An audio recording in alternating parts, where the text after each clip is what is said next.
Henry is a 30-year-old hardcore gamer who hasn't felt challenged in years, and at this point, the only thing that excites him is extreme difficulty. He clears brutal games for fun and finishes them without taking damage, so now he needs something new before boredom kills him. While searching online, he suddenly finds a mysterious game that promises an endless experience. It installs itself without permission, which should be concerning, but instead of uninstalling it, he immediately opens it. He scrolls straight to the difficulty settings because he wants pain, not comfort. Without hesitation, he selects Hell mode and chooses the underdeveloped Summoner class to make things even worse. He accepts the terms and conditions instantly, not realizing there is a clause about being transported to another world. The next moment, he wakes up as a newborn baby in a rural village. A year passes, and being a baby turns out to be surprisingly convenient since he has no responsibilities and two loving parents taking care of him. His father is a hunter, and his mother manages the home, and both of them adore him completely. Even so, he remembers he chose Hell mode, which means peaceful family life probably won't stay peaceful forever. Every night after being put to bed, he raises his tiny arms and whispers different commands, trying to open a status screen because he still has no idea how his Summoner class works. For a full year, nothing happens, but one night, a grimoire finally appears in front of him.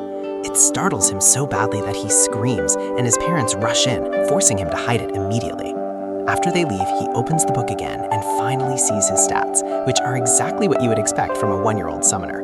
All his skills are bottom tier, but the book explains they will level up with use, so he decides to test them right away.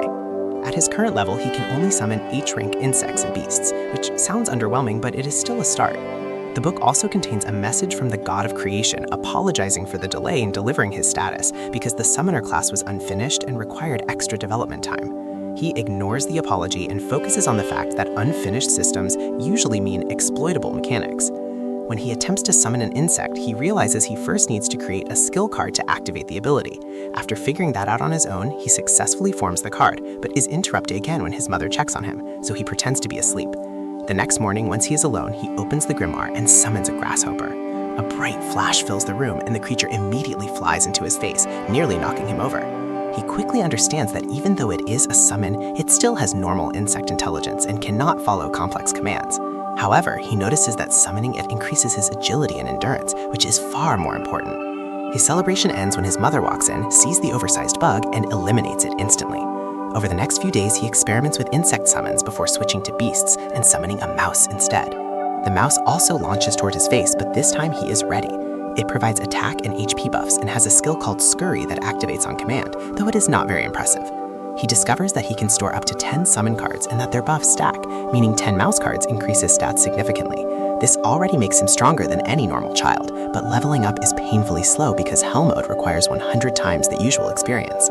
While he continues grinding, his father returns from hunting covered in blood after helping defeat a C-rank great boar.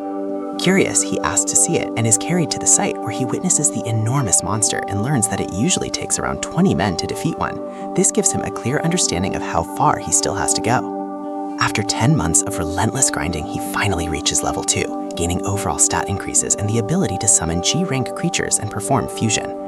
Fusion consumes a large amount of mana, so he rushes through dinner to restore MP and tries it in his room. The grimoire informs him that his maximum MP is too low, forcing him back into training. By the time he turns 3, he has raised his mana high enough to use fusion and successfully creates a G-rank bird with voice mimicry for distractions. He also summons a frog that flashes while jumping and a mole that can dig rapidly, giving him practical battlefield options. The new summons are far more useful, and for the first time he feels real progress. However, when a village girl challenges him to a duel, he activates all his stacked buffs and still loses easily, reminding him that raw experience matters more than hidden stats. Later, his mother becomes pregnant again, and he offers to help with farm work since his buffs give him unusual strength and stamina. His parents refuse and tell him to enjoy childhood while it lasts, even though he secretly trains by throwing rocks to see if repetitive actions unlock new skills. He learns about an appraisal ceremony that takes place at age 5 to determine talents, which could shape his future. During winter, he tests a grasshopper summon in the snow to measure durability, but while distracted by another duel challenge, he forgets about it.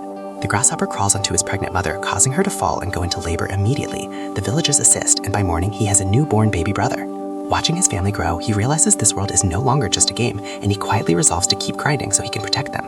This was the end of episode 1. Subscribe to not miss the next.